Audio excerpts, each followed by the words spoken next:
Topic है आपका the road to development. तो इसमें जो आपका स्ट्रक्चर है आपके पूरे चैप्टर का स्ट्रक्चर को कुछ इस तरह से रखा गया है। क्या क्या पॉइंट्स होंगे उसमें? पहला पॉइंट है ऑब्जेक्टिव्स। जब कोई भी चीज़ हम पढ़ते हैं तो किसी उद्देश्य से, या कुछ भी करते हैं तो किसी उद्देश्य से करते हैं। तो पहला तो ऑब्जेक्टिव है। दूसरा इंट्रोडक्शन, जो चीज़ें हम लोग पढ़ने जा रहे हैं उनके बारे में थोड़ा सा जानना। फिर quest of prosperity for all, ये एक पॉइंट है बहुत इम्पॉर्टेंट। दूसरी चीज़ है न्यू इंटरनेशनल इकोनॉमिक ऑर्डर। फिर है एक्सप्लॉइटेड विथ। फिर सेल्फ रिलायंस। फिर समरी। तो इसमें आप देख रहे हैं ये जो आप पढ़ रहे हैं एफएसटी में पढ़ रहे हैं, एफएसटी में पढ़ रहे हैं तो इसका मतलब इन चीज़ों को आप किसके रेफरेंस में पढ़ेंगे? Science and technology. Science and technology के रेफरेंस में इनको पढ़ा जाएगा। विज्ञान हमारी ज़िंदगी में, हमारे जीवन के लिए किस लिए, किस तरह से उपयोगी है। तो आपने पहले भी एक कभी सुना होगा, एक वो है कोटेशन है कि science is a good servant but a bad master. ये तो सब जानते हैं। और बहुत सी सारी चीज़ें हम लोगों ने देखी भी हैं। इतिहास अगर पुराना देखते हैं तो आपने पढ़ा होगा हिरोशिमा नागासाकी वगैरह में जब एटम बम गिराए गए थे, तो उस समय का रेफरेंस आपने देखा होगा, पढ़ा होगा। तो साइंस का डेवलपमेंट तो हुआ, पर वो हमारी पीस के लिए नहीं हुआ, हमारा डेवलपमेंट नहीं हुआ। साइंस के साथ साथ अगर हमारा डेवलपमेंट होता है, ह्यूमैनिटी का, ह्यूमंस का होता है, हमारी सोसाइटी का होता है, हमारे देश का होता है, तब तो वो डेवलपमेंट कहलाएगा।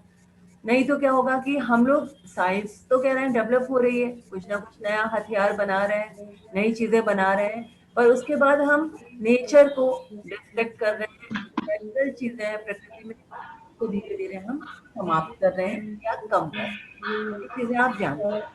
इसको हम लोग इसी तरह से लेके आप देख रहे हैं कहीं कहीं पे न्यू इंटरनेशनल इकोनॉमिक ऑर्डर, ये एक पॉइंट है। अगर इस पॉइंट को हम डिस्कस करेंगे तो क्या इकोनॉमिक्स पे आ जाएंगे? हाँ, थोड़ा बहुत, क्योंकि इकोनॉमिक्स कहाँ से आती है। हम लोग आजकल जो जिस भी सोसाइटी में रह रहे हैं, जिस भी कंट्री में रह रहे हैं, जहाँ भी रह रहे हैं, तो पैसा बहुत ज़रूरी है। पैसा किस तरह से अर्न होता है, उसमें क्या साइंस का रोल है, क्या टेक्नोलॉजी का रोल है, ये सारी चीज़ें आपको जाननी है। तो बेसिक कंसेप्ट ये था। ऑब्जेक्टिव्स पहले देख लीजिए, 3 objectives. Realise that the natural resources as well as the fruits of science and technology are not shared equitably between the developed and developing country। तो सबसे पहले तो आपको जानना है कि डेवलप्ड और डेवलप्ड कंट्री में डिफरेंस क्या है। डेवलप्ड कौन है और डेवलपिंग कहाँ है? तो आप देख रहे हैं जब हम बात करते हैं यूरोपियन कंट्रीज की, तो ज्यादातर हमारे दिमाग में आता है कि वो डेवलप्ड है। और डेवलपिंग कंट्री की बात करते हैं तो खास तौर से एशिया जो है, एशिया जो साउथ एशिया है, ये पूरा का पूरा अभी डेवलपिंग में है। खास तौर से हिंदुस्तान की बात करें तो हम लोग की आज़ादी तो हुए 60-70 साल हो रहे हैं, पर आज तक हम लोग डेवलप तो इसके बहुत सारे रीजन हैं, पॉलिसीज हैं जिनकी वजह से हम नहीं हो पाए हैं, या हमारे यहाँ का जो गवर्नमेंट है उनकी वजह से, या हमारी अवेयरनेस नहीं है। हम लोग इलिटरेट है, अनपढ़ है। इलिटरेट का मतलब ये है कि हम लोग पढ़ लिख नहीं रहे हैं, हम लोग जानते नहीं है क्या पढ़ाई, या जानते भी। आवाज आ रही है बेटा? पूजा गौतम, यस मैम। आवाज आ यस रही है? मैम। आवाज आ रही है? यस मैम, आ रही है आवाज। Thank you, thank you. कुछ बच्चों ने अभी चैट में डाला था आवाज नहीं आ रही है, तो प्लीज देखिए, आवाज तो हम पूरे वॉल्यूम में बोल रहे हैं, आना चाहिए। तो अब इसमें आप देख रहे हैं कि डेवलपिंग, बेसिकली जो हम लोग ये टॉपिक पढ़ने जा रहे हैं, ये डेवलप्ड और डेवलपिंग कंट्रीज के बीच में जो डिफरेंस है उसकी बात करेंगे, और कुछ नहीं है। बस ये जो डिफरेंस है वो किन किन चीज़ों की वजह से डिफरेंस है। बहुत सारी चीज़ें हैं जिनकी वजह से डिफरेंस है, पर बेसिक हम उसमें बात करेंगे साइंस एंड टेक्नोलॉजी। साइंस के और टेक्नोलॉजी की वजह से डेवलप्ड कंट्री में और डेवलपिंग कंट्री में क्या डिफरेंस है, इसको हम देखेंगे। और इस डिफरेंस को क्या दूर किया जा सकता है आज के कंटेक्स्ट में, या इसको दूर करना आवश्यक है हमारी फ्यूचर जनरेशन के लिए, हमारे आने वाले समय के लिए किस तरह से ये ज़रूरी है। तो आपके ऑब्जेक्टिव्स ये हैं। फिर इंट्रोडक्शन में थोड़ा सा आप देखिए, in an unequal world science and technology has been used as tool of domination. आपसे बात की थी नागासाकी की, हिरोशिमा की। तो आप देख रहे हैं यहाँ पे कि जिनके पास साइंस के टूल्स है, टूल्स मीन्स होता औजार, यंत्र, तो जिनके पास साइंस डेवलप्ड है उन्होंने बहुत सारे टूल्स बना लिए हैं, बहुत सारे औजार यंत्र बना लिए हैं, और वो उनकी वजह से डोमिनेट करते हैं पूरे के पूरे ग्लोब को, पूरे के पूरी जितने भी इंसान रहते हैं दुनिया में, विश्व में, उनको डोमिनेट करते हैं। इसी वजह से ऐसा हुआ था कि हिरोशिमा और नागासाकी में बम डाले गए थे, और उसका आज देख रहे हैं आज तक कितना आफ्टर इफेक्ट है। वहाँ की पूरी जेनेटिक्स बिगड़ गई। वहाँ पे पैदा होने वाले बच्चे आज भी कुछ कुछ इफेक्टेड है उन चीज़ों से। क्यों? क्योंकि वो जो रेडिएशन था, उन एटम बम्स का रेडिएशन था, वो आज भी वहाँ पे मौजूद है। तो इससे क्या हुआ? फायदा नहीं हुआ बल्कि नुकसान भी। तो इन सारी चीज़ों को आप देख रहे हैं, डोमिनेशन, जिनके पास पावर है वो डोमिनेट करते हैं। किसी भी सेंस में आप देखिए, घर में, सोसाइटी में, कंट्री में, या पूरे वर्ल्ड में, कहीं भी वही लोग डोमिनेट करते हैं जिनके पास पावर है। पावर कई तरीके की होती है। पैसे की पावर है, पैसा सबसे ज़्यादा ज़रूरी है। फिर साइंस एंड टेक्नोलॉजी उसका एक पार्ट है, उसी पैसे का, इकोनॉमिक्स का एक पार्ट है। तो साइंस एंड टेक्नोलॉजी में क्या क्या चीज़ें हैं जिनकी वजह से हम आज इतना डेवलप नहीं कर पा रहे, या हमें क्या क्या कमियां हैं, क्या क्या चीज़ें हमारे पास नहीं है जिनकी वजह से आज हम डेवलप नहीं कर पा रहे हैं। तो इसमें आप ये चीज़ें देखेंगे। फिर इसमें एक आप पॉइंट देख रहे हैं, न्यू इंटरनेशनल इकोनॉमिक ऑर्डर, इसके बारे में हम लोग पढ़ेंगे। फिर एक पॉइंट है द क्वेस्ट ऑफ प्रॉस्पेरिटी। इसको कैसे देखा जाएगा? जैसे आपने देखा है कि हम लोगों का जो बेसिक कंसेप्ट होता है, जब भी हम घर में भी होते हैं, बाहर भी होते हैं, कहीं होते हैं, तो हम लोग सोचते हैं कि हमें भी सब कुछ मिले और हम उसके साथ, सबके साथ शेयर भी करें। वो एक अच्छा कंसेप्ट है कि शेयरिंग का कंसेप्ट, शेयर करना बहुत ज़रूरी है। अगर हमारे पास कोई चीज़ ज़्यादा है तो हम दूसरे को दे सकते हैं, हमारी आवश्यकता से ज़्यादा है तो उसे हम शेयर कर सकते हैं। दूसरे शब्दों में उसे हम आजकल चैरिटी कहते हैं, या मंदिरों में दान पात्र लगे होते हैं, वो दान होता है। तो अगर हम शेयर करते हैं तो हमें खुशी भी मिलती है और उससे दूसरे का फायदा भी होता है। तो पहले समय में जो कंसेप्ट लिया गया था वो यही था कि जो डेवलप्ड कंट्रीज हैं, जिनके पास बहुत पैसा है, जिनके पास अच्छा इंफ्रास्ट्रक्चर है, जिनके पास एजुकेशन, साइंस, ये सारी चीज़ें बहुत ज़्यादा हैं, बहुत अच्छी हैं, तो वो जो पुअर कंट्रीज हैं, जहाँ की पॉपुलेशन ज़्यादा है, जो डेवलपिंग कंट्रीज हैं, डेवलपिंग कंट्री कहा जाएगा, उन कंट्रीज को वो चैरिटी करेंगे, एड करेंगे, पैसा देंगे, किसी भी फॉर्म में उनको सहायता करेंगे। तो ये सारी चीजें एक कंसेप्ट लिया गया था। अब इस कंसेप्ट में आप देख रहे हैं, आप एक नाम यहाँ देख रहे हैं, जस्टिन यूफूलिन। ये थे एक बहुत बड़े अर्थशास्त्री। इन्होंने वर्ल्ड बैंक में काम किया था और इन्होंने फोकस किया था, सबसे पहले इन्होंने फोकस किया था कि डेवलपिंग नेशंस, जो देश डेवलप कर रहे हैं, अपने आप को आगे ले जाने की कोशिश कर रहे हैं, तो उनको खुद अपने ऊपर डिपेंडेंट होना पड़ेगा, आत्मनिर्भर बनना पड़ेगा। आजकल ये आप ये शब्द बहुत सुन रहे हैं, आत्मनिर्भर बनिए। कब से ये शब्द ज़्यादा आया है? आपके आजकल के जो टर्म, हम लोग की टर्मिनोलॉजी में आजकल ये शब्द बहुत ज़्यादा प्रयोग में आ रहा है। क्यों? क्योंकि आपने देखा कि आजकल कोरोना की वजह से बहुत सारे इंपोर्ट एक्सपोर्ट बंद हो गए थे। यहाँ की चीज़ें बाहर नहीं जाती थी, बाहर की चीज़ें यहाँ नहीं आती थी, तो इसकी वजह से इंपोर्ट एक्सपोर्ट बंद हो गया था। तो हमारे जो प्राइम मिनिस्टर है मोदी जी, उन्होंने भी यही कहा था कि हमें अपने देश में चीज़ें बनानी है, क्योंकि हम बहुत सारी चीज़ों के लिए विदेश के ऊपर डिपेंड करते हैं। जैसे आप देखें, मोबाइल फ़ोन्स हैं, सब बाहर से आते हैं, बहुत सारे टीवी, कंप्यूटर्स, ये भी आपने देखा है कि ये कुछ समय पुरानी, ज़्यादा से ज़्यादा 25 साल पुरानी, 30 साल पुरानी क्रांति है, जब मोबाइल का और ये मीडिया जो कहते हैं, डिजिटल मीडिया, इसका रेवोल्यूशन हुआ, क्रांति आई। तो इस क्रांति में हम लोग तो सबके सब यूज टू हो गए हैं, हमारे सबके पास आज मोबाइल है। जो इलिटरेट है, जिसे पढ़ना नहीं आता है, जिससे आप कहोगे ABCD लिखो या आई लिखो तो शायद वो लिख नहीं पाएगा, पर मोबाइल का प्रयोग करना वो अच्छे से जानता है। तो ये क्या है, एक क्रांति आई थी।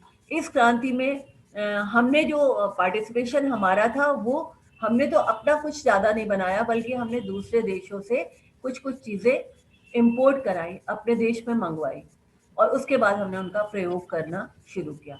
तो हम आत्मनिर्भर नहीं बने। हमारी करेंसी थी, हमारे पास जो पैसा था वो बाहर गया।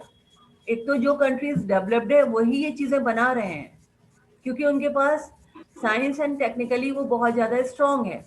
वो ये चीज़ें बना रहे हैं, बनाने के बाद जब वो सेल कर रहे हैं या वो हमारी ज़रूरत बना रहे हैं उनको, क्योंकि हम आजकल डिपेंडेंट हैं डिजिटल मीडिया पे। आजकल हम डिपेंडेंट हैं। देखिए हम आपसे बात कर पा रहे हैं क्योंकि हमारे पास कंप्यूटर है, आपके पास मोबाइल है या कंप्यूटर है, हम आपसे बात कर पा रहे हैं। वरना हम आपसे बात नहीं कर पाते, जब आपसे मिलते तभी आपसे बात कर पाते। तो ये बहुत बड़ी क्रांति हुई है, पर इस क्रांति के लिए हमने खुद को स्ट्रांग नहीं बनाया। अगर भारत की बात करें तो भारत ने अपने यहाँ कोई बहुत बड़ी इंडस्ट्री नहीं लगाई है कंप्यूटर की या मोबाइल की या किसी तरह की, इस तरह की डिजिटल इंडस्ट्री ज्यादा नहीं लगाई है। हम लोग डिपेंड करते हैं, सारे पार्ट हमारे चाइना से आते हैं, कुछ ज्यादातर चीजें बाहर से आती हैं। तो हमारी जो करेंसी है जो हम अर्न करते हैं, क्योंकि हम क्या है एग्रीकल्चरल कंट्री में रहते हैं, हमारे यहाँ कहते हैं 70% जो पॉपुलेशन है वो गांव में रहती है और वो एग्रीकल्चर पे डिपेंड करती है। तो अगर हम जो खेती से या अनाज से या अन्न से जो कुछ भी हम अर्न करते हैं, वो सारा जो हमारा कैपिटल है, वो सारा हमारा मनी पैसा है, वो हम दूसरे को देते हैं। क्यों? क्योंकि वहां से हमें क्या खरीदना होता है? मोबाइल खरीदना होता है। इसके अलावा आप देखते हैं एरोप्लेन्स, जो हमारी जो आर्मी है, आर्मी सारे अपने जो इंस्ट्रूमेंट्स हैं, सारे अस्त्र शस्त्र वहीं से खरीदती है। तो सारा हमारा पैसा बाहर चला जाता है, तो हम इंडिपेंडेंट नहीं बन पाते हैं। जबकि ये जो थे, इन्होंने कहा था कि जब हम आत्मनिर्भर बनेंगे, अपनी चीजें खुद प्रोड्यूस करेंगे, अपनी चीजें खुद डेवलप करेंगे, तभी हम आगे बढ़ सकते हैं, तभी हम डेवलप्ड बन सकते हैं। वरना हम पूरी जिंदगी, पूरे समय लोग डेवलपिंग में ही कैटेगराइज किए जाएंगे। हिंदुस्तान आज भी डेवलपिंग में ही कैटेगराइज किया जाता है, और यही वजह है इनके इस बात की वजह से, इनके इस मतलब प्रेजेंटेशन की वजह से आज चाइना इतना आगे बढ़ गया है। तो आप देख रहे हैं कि क्या क्या क्या चीज़ें होती हैं साइंस में, साइंस के डेवलपमेंट से हम किस तरह से आगे बढ़ते हैं। तो इस चैप्टर में आपने ये सारी चीज़ें कवर की हैं। फिर आप देख रहे हैं यहाँ पे कुछ पॉइंट हैं कि सबके लिए प्रॉस्पेरिटी कैसे हो सकती है, सब कैसे आगे बढ़ सकते हैं, प्रॉस्पर कैसे हो सकते हैं। उसमें आप देख रहे हैं कि जो दुनिया की सबसे ज्यादा घनी पॉपुलेशन है वो हिंदुस्तान में है, चाइना में है और अफ्रीका वगैरह में है।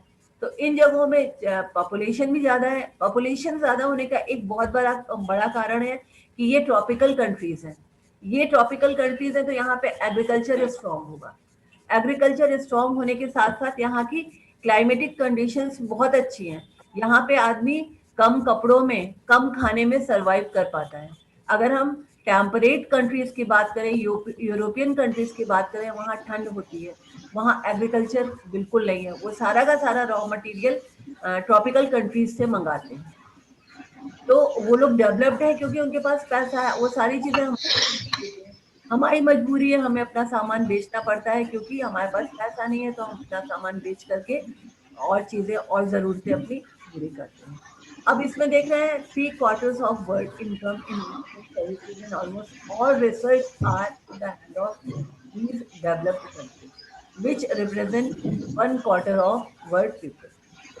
तो ज्यादातर 3/4 मतलब 3 भाग जो है, अगर हम 4 भाग कहते हैं या 100% कहते हैं, तो उसमें से 75% जो इनकम है, इन्वेस्टमेंट्स है, सर्विसेज है, और इवन जो साइंटिफिक रिसर्चेज हो रही हैं वो उन लोगों के हाथ में। अब आज देख रहे हैं, आज तक आप आजकल कोरोना की लड़ाई में आपने देखा कि हम लोग बनाना चाह रहे थे वैक्सीन, बहुत जगह ICMR काम कर रहा है, इंडियन मेडिकल रिसर्च वगैरह में काम हो रहा है, पर हम भी नहीं बना पा रहे हैं। हम आज तो किसी कंक्लूजन में नहीं पहुंचे। हालांकि ये तो बहुत टफ हो गया है कि बाहर के लोग, यूरोप में भी बन रहा है, वहां भी नहीं बन पा रहा है कोविड का वैक्सीन। अमेरिका भी कोशिश कर रहा है, अमेरिका भी नहीं बना पा रहा है वैक्सीन। उन्होंने जो अभी एक्सपेरिमेंट किए थे वो भी सक्सेसफुल नहीं हुए हैं। तो इस तरह से कोविड का तो वैक्सीन नहीं बन पा रहा है। तो जितनी फैसिलिटीज आप देख रहे हैं यूरोपियन कंट्रीज, वेस्टर्न कंट्रीज के पास है, वो हमारे पास नहीं है। हमारे पास अगर ये सारी चीजें कम है रिसर्चेज में, तो हम कैसे किसी साइंटिस्ट को काम देंगे? या हमारे पास जब इंफ्रास्ट्रक्चर नहीं है, हमारे पास मटेरियल नहीं है, टूल्स नहीं है, तो हम कैसे इन चीजों को कर पाएंगे? अगर इन चीजों को नहीं कर पाएंगे तो हमेशा हम अनडेवलप्ड रहेंगे या डेवलपिंग रहेंगे। तो ये सारी चीजें आप यहाँ पे इस लेसन में देखते हैं। अब यहाँ पे सेकंड पॉइंट जो है, जो पहले यूएसए में था कंजम्पशन 1965 में और 75 में, तो आपने देखा था वो बढ़ता जा रहा है। यहाँ पे पर हेड हो जा रहा है, बहुत ज्यादा बढ़ रहा है। जो पहले एक ग्रॉस बताया जा रहा था, एक कैपिटा ग्रीन कंजम्पशन था, वो अब यहाँ पे बढ़ता जा रहा है पर हेड। और जबकि हिंदुस्तान में ये घटता जा रहा है। क्यों? क्योंकि हमारी पॉपुलेशन बढ़ रही है। पॉपुलेशन बढ़ने के दो कारण है। पहला कारण तो यही है, हमारी मेडिकल फैसिलिटीज बढ़ गई हैं, तो उसकी वजह से एजुकेशन बढ़ गई है, मेडिकल, तो उसकी वजह से ये सारी चीजें हमारी मतलब अब पॉपुलेशन बढ़ रही है। तो हमारे पास जैसे मान लीजिए पहले हम कोई चीज 10 ग्राम खाते थे, तो अब वो हमारे लिए अगर पॉपुलेशन बढ़ जाएगी तो हमें 1 ग्राम ही मिलेगी। तो धीरे धीरे हमारा जो कंजम्पशन है वो कम होता जा रहा है, हर साल घटता जा रहा है, क्योंकि पॉपुलेशन इंक्रीज कर रही है।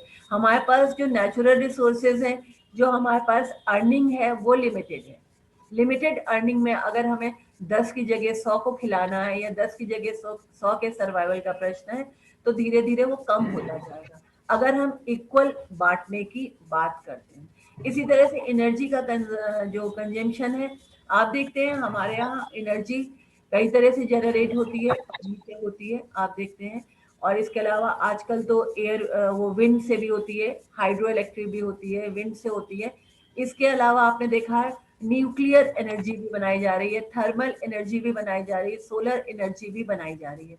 ये सारी एनर्जी बनाई जा रही है इसलिए क्योंकि कंजम्पशन हमारा ज़्यादा है और हम उतना प्रोवाइड नहीं कर पा रहे हैं। जबकि बाहर कंट्रीज में देखा जाए उनके पास ये बहुत सारी है, बहुत सारी है। एक तो वो बनाते ज़्यादा है और वहाँ पे पॉपुलेशन कम है, तो कंजम्पशन उसी हिसाब से उनके पास ज़्यादा है। अगर कोई चीज़ इफ्रात में हो जाती है तो वो लोग ज़्यादा यूज़ करते हैं।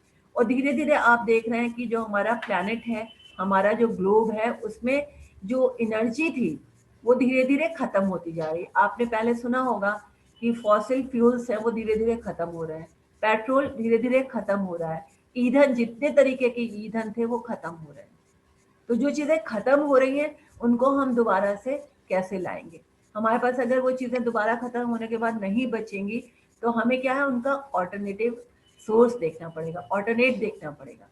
इसीलिए हम solar energy, wind energy, thermal energy, tidal energy, even जो समुद्र में टाइड उठती हैं, तरंगे उठती हैं, उनसे भी एनर्जी बनाई जा रही है। तो उन एनर्जीज को हम प्रयोग में लाते हैं, क्योंकि एनर्जी नहीं होगी तो हमारी फैक्ट्रीज नहीं चलेंगी। अगर हम कुछ काम करना भी चाहेंगे तो हम उनको नहीं कर सकते हैं। और पुराने ज़माने की बात करें तब तो हथकरघा था, हैंडीक्राफ्ट था।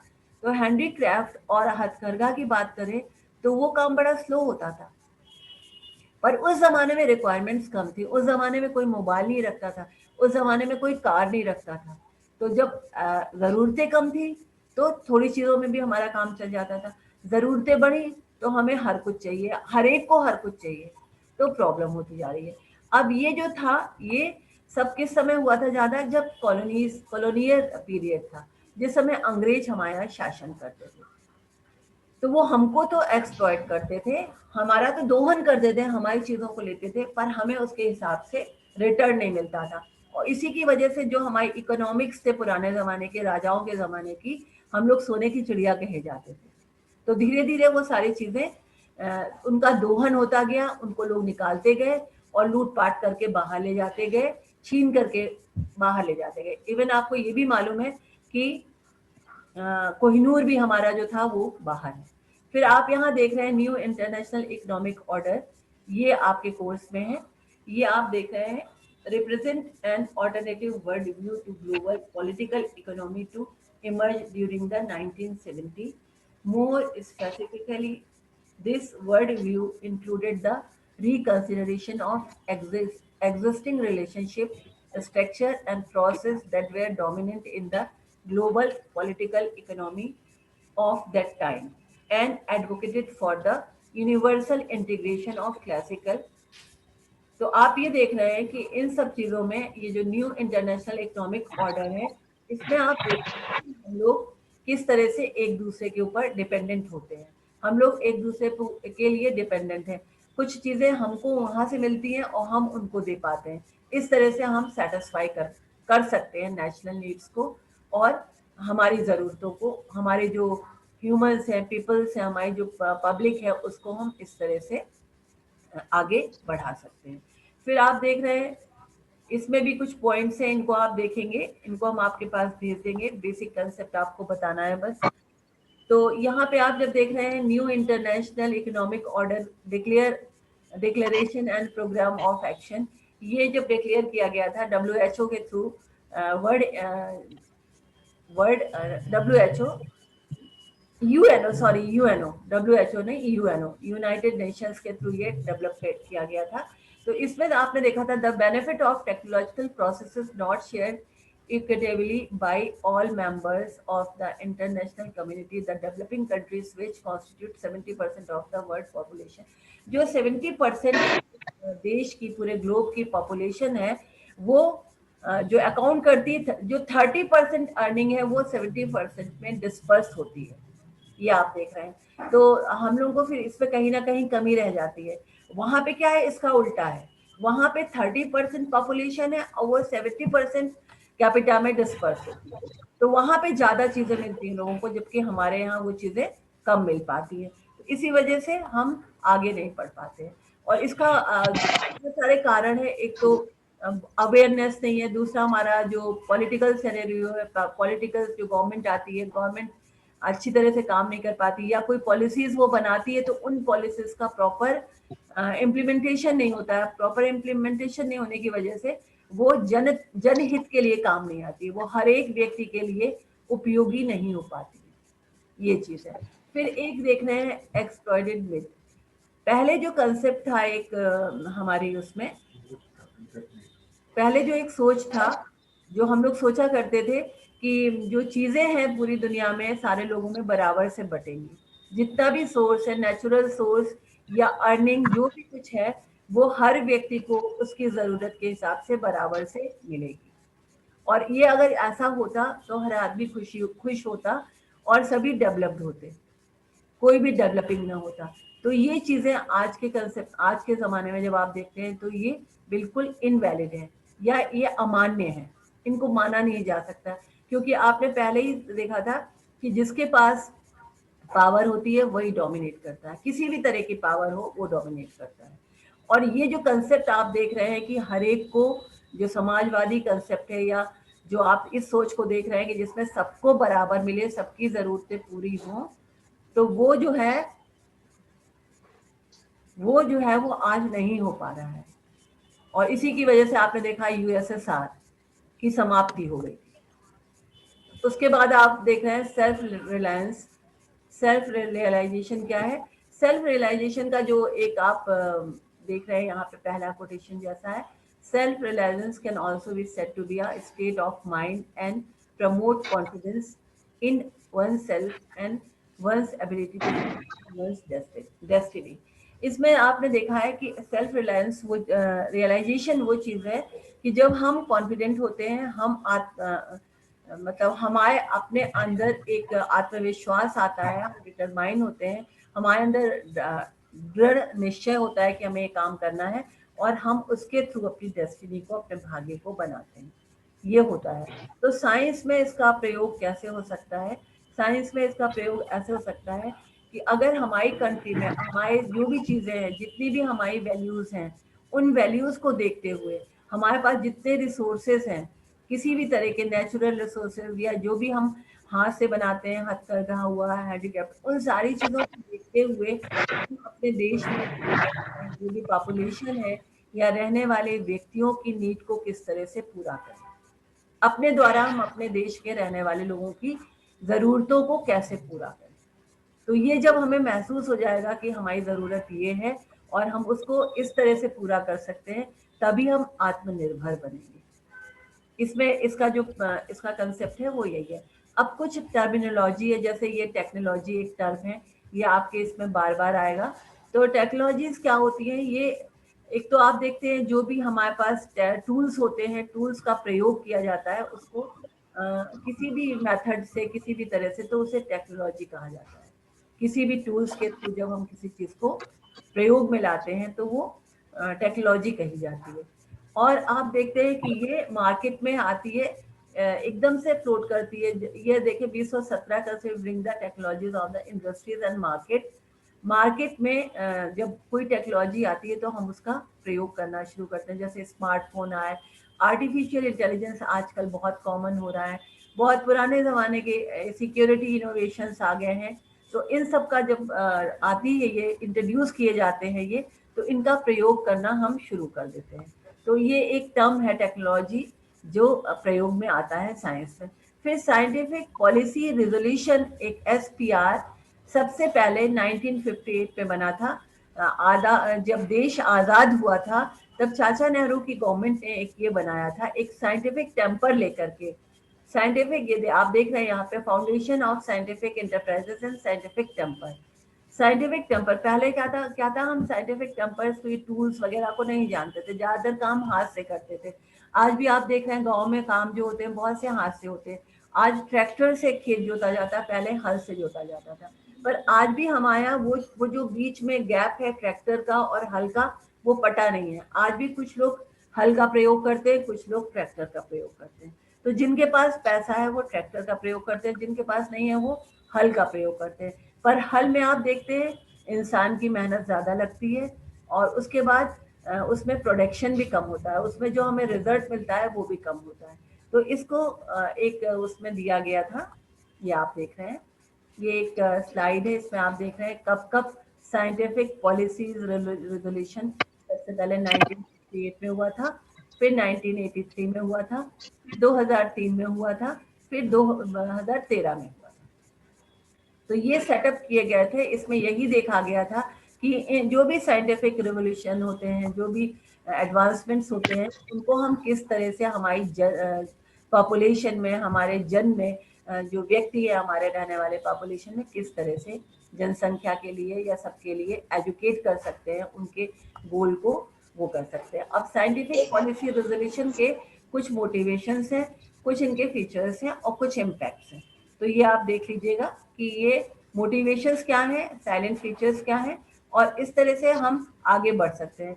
तो इसमें साइंटिफिक की बात करें तो साइंस पढ़ने वाले जो होते हैं, R&D डिपार्टमेंट होता है, या आप अगर मेडिसिन की बात करें, फार्मास्यूटिकल की बात करें, तो R&D डिपार्टमेंट होता है। R&D डिपार्टमेंट में दवाइयाँ बनती हैं। तो दवाइयाँ बनती हैं तो वहाँ पे भी साइंटिस्ट बैठे होते हैं, दवाइयों पे काम करते हैं। तो उसके लिए भी क्यों, क्योंकि वो ह्यूमन के लिए, हमारे लोगों के लिए लाभदायक दवाइयाँ बनाते हैं। तो वो दवाइयाँ कैसे बन रही हैं, क्यों बन रही हैं, क्या उनकी ज़रूरत है, इन सब चीज़ों को देखा जाता है। तो इसीलिए बहुत सारे फार्मास्यूटिकल लेबोरेटरीज इस्टेब्लिश की गई, बहुत सारे लोगों को वहाँ एम्प्लॉयमेंट। तो ये सारी चीज़ें हमारे डेवलपमेंट की चीज़ों को दिखाती हैं कि हम डेवलप किए हैं। फिर ये एक टर्म है डिजिटल डिवाइड। डिजिटल डिवाइड का मतलब वही है जो अभी आपको बताया कि कुछ लोग ट्रैक्टर यूज़ करते हैं और कुछ लोग हल यूज़ करते हैं।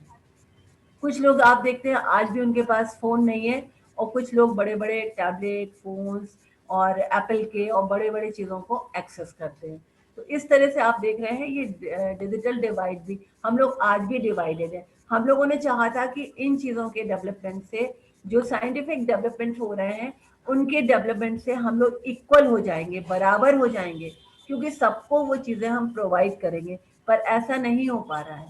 तो आज हो गया है डिफरेंस, जो आज डिफरेंस है उन लोगों में जिनके पास ये फैसिलिटीज नहीं है और वो लोग जिनके पास ये फैसिलिटीज हैं, दोनों में जमीन आसमान का अंतर हो गया। वो अंतर कहलाता है डिजिटल डिवाइड।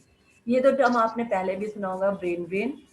यही कारण है कि जो हमारे की प्रतिभाएं हैं, हिंदुस्तान के पढ़े लिखे साइंटिस्ट हैं, अच्छे अच्छे लोग हैं, वो बाहर चले जाते हैं, क्योंकि वहाँ पे उनको पैसा भी ज़्यादा अच्छा है मिलता है, वर्किंग कंडीशंस भी अच्छी हैं, और उनको सारे इंफ्रास्ट्रक्चर, सिक्योरिटी, ये सारी चीज़ें मिलती हैं। तो इसीलिए हमारे यहाँ के अच्छे बच्चे बाहर चले जाते हैं। इसका बहुत अच्छा उदाहरण है हरगोविंद खुराना, जिन्होंने जीन्स पे काम किया था, जेनेटिक कोड उन्होंने डिराइव किए थे, पर वो यहाँ नहीं रहे थे, वो चले गए थे बाहर। तो ये उनका उदाहरण इसलिए दिया है कि आज भी ये ब्रेन ड्रेन होता जा रहा है। हम अपने प्रतिभावान लोगों को हिंदुस्तान में रोक नहीं पा रहे हैं, क्योंकि हमारे पास पैसा नहीं है, हम उनको फैसिलिटीज़ नहीं देते हैं, हम उनको चैलेंजेस नहीं देते हैं अच्छा काम करने के लिए। हम जब भी वो काम करना शुरू करते हैं तो कहीं ना कहीं से उनको रोक लेते हैं, कोई ना कोई हिंड्रेंस आ जाता है, ऑब्स्टेकल आ जाता है, तो वो सोफिस्टिकेटेड कंडीशंस में काम नहीं कर पाते हैं। तो उनके पूरे पूरे दिमाग का, पूरे पूरे ब्रेन का यूटिलाइजेशन नहीं होता है, प्रयोग नहीं होता है, जिसकी वजह से ये सारी चीज़ें नहीं हो पाती। तो आप लोगों को जो आज बताया कंसेप्ट, ये खाली डिफरेंस है डेवलपिंग और डेवलप्ड कंट्री के बीच में जो डिफरेंस है वो आप लोग जानते हैं इन जनरल, और साइंस की वजह से कैसे ये डिफरेंस क्रिएट हो रहा है। और ये आप जानते हैं कि डोमिनेट कौन करता है, जिनके पास पावर होती है, किसी भी तरह की पावर, चाहे मनी की पावर हो, चाहे हाथ पैर में ताकत हो, जैसे पहलवान होते हैं, ताकतवर होते हैं, तो वो किसी भी कमजोर व्यक्ति को मार सकते हैं। या आपके पास साइंटिफिक पावर है, जो अभी आप बात कर रहे थे, टूल्स वगैरह है, अगर साइंटिफिकली आप स्ट्रॉन्ग है तो आप दूसरी कंट्रीज को डोमिनेट कर सकते हैं। उसका उदाहरण आपको बताया था नागासाकी, हिरोशिमा। तो ये सारी चीज़ें हैं। तो यहाँ पे क्या है, आपने साइंटिफिक नॉलेज को देखा कि वो इकोनॉमिक्स में कैसे भारी पड़े, और किस तरह से वो अदर कंट्रीज में अगर एक स्ट्रॉन्ग है साइंटिफिकली, तो वो दूसरे कमज़ोर को या डेवलपिंग को किस तरह से दबाता है, डोमिनेट करता है। ये चीज़ें आपने देखी। और इससे उबरने के लिए, इससे बाहर निकलने के लिए हमें क्या करना है, इससे बाहर निकलने के लिए हमें सेल्फ रियलाइजेशन होना है। हमें जानना है कि वाकई में हमारी नीड क्या है, और उस नीड को हम अपने घर में किस तरह से पूरा कर सकें। हमें दूसरे के आगे हाथ ना फैलाना पड़े। ये है इसका बेसिक कंसेप्ट।